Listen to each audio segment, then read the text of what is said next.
Hello friends, my name is HADASSAH TREU. I'm an award-winning Christian author, blogger, poet and speaker. Welcome to my YouTube channel. Today I want to share with you how to find peace in God when you feel weak. And I want to do this by going with you through a very short Bible study on Judges 6 about Gideon and Jehovah Shalom.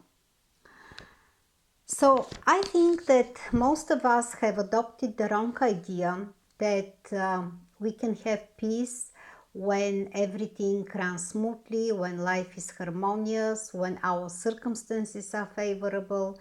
So put into words, when the sky is blue and the grass is green, yeah, it's easy to find peace then. And we expect to have peace then.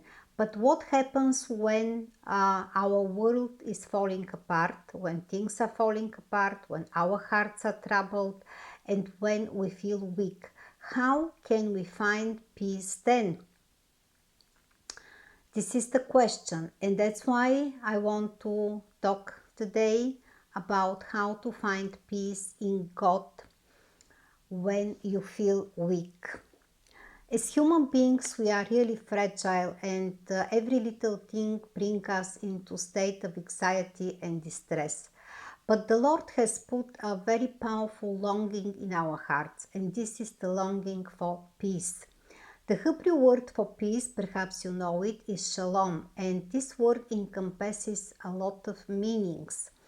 It means not only peace, but it means also integrity, freedom, blessedness, wholeness, perfection, and balance. And we see that it has many layers, and that peace is really a very complex thing. Shalom is not just a feeling, but it's something that permits the whole being and transcends all hardships.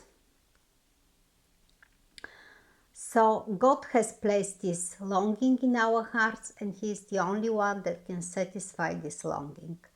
And we know as believers that Jesus Christ is our peace, that He is the Lord of peace. But I want now to turn your attention to the fact that this is not the first time God refers to Himself as the God of peace in the Bible.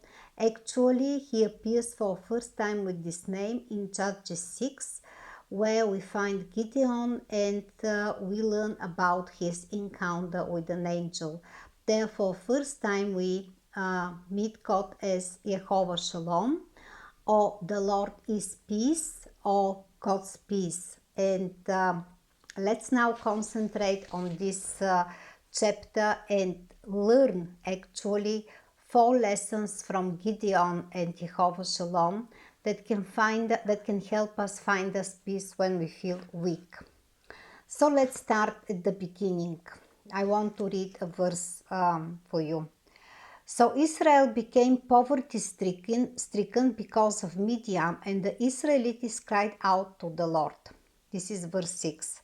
So Gideon's situation was bleak. He and all the Israelites were suffering under the Midianite oppression, so they cried out to the Lord. And as a reply, as a response to this desperate cry, the Lord appeared to Gideon. And we read this here. Then the angel of the Lord appeared to him and said, "The Lord is with you, mighty warrior." This is verse 12. We can learn from this verse that the Lord always appears with encouragement and comfort. He knows how weak and vulnerable we are as human beings. That's why He reassures us that He is with us and He believes in us. He sees our potential to overcome fear, to overcome hardship. He assures us that with Him we can become mighty warriors. This reassurance, however, was not enough to calm down Gideon's fears, Gideon's questions. So the Lord gently let Gideon, through a conversation, to calm down his fears and to help him most of all unburden.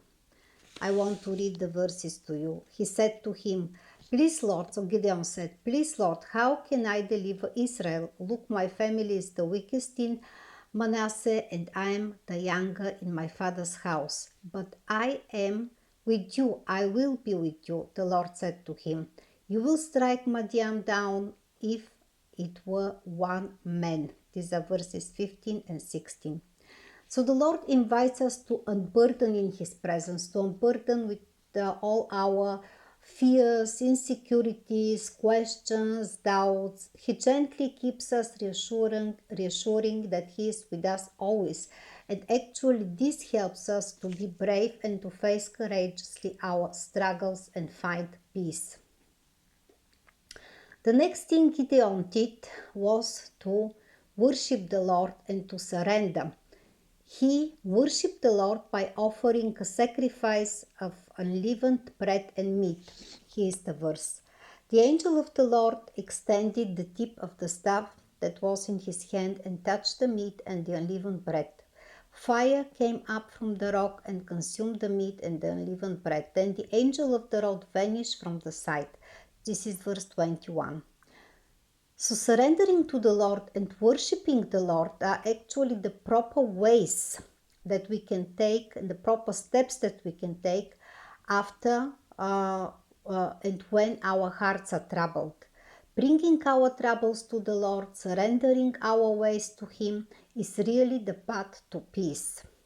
Gideon found out that peace is not a feeling but a person. He actually realized that he had a transformational encounter with the Lord Himself, with the Lord of peace. And this is what we read. When Gideon realized that he was the angel of the Lord, he said, "Oh no, Lord God, I have seen the angel of the Lord face to face." But the Lord said to him, "Peace to you, don't be afraid, for you will not die." So Gideon built an altar to the Lord there and called it Jehovah Shalom. So here we find for first time this name of the Lord, Jehovah Shalom. It is in Ophrah of the Abiezrites until today. These are verses 22 to 24 in Judges chapter 6. So God comes to us with peace. He says, "Peace to you. Don't be afraid. I'm with you. The Lord is with you." And through Christ's sacrifice, He made it possible for us to access God without the fear of penalty and death. He comes to us as the Lord of peace. God is our peace in every storm and trouble. He is our peace in every situation when we face confusion, anxiety, distress, fear. He brings calm and clarity because He is not the Lord of the house, but He is Lord of order. He brings us peace by His Spirit because His Spirit brings us from a state of brokenness to a state of wholeness, completeness, integrity, freedom, and healing. His peace, which transcends all understanding, is the guardian of our hearts and minds. So let's invite the Lord of peace every day in every situation to satisfy this powerful longing.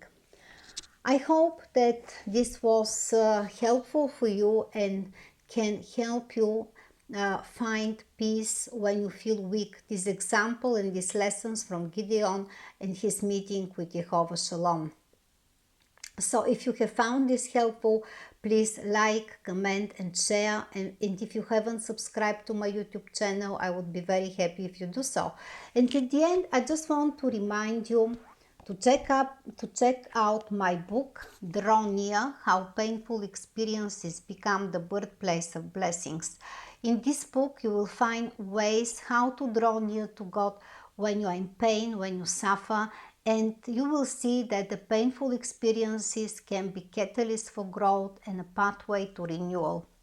So thanks a lot for watching, and till next time, friends.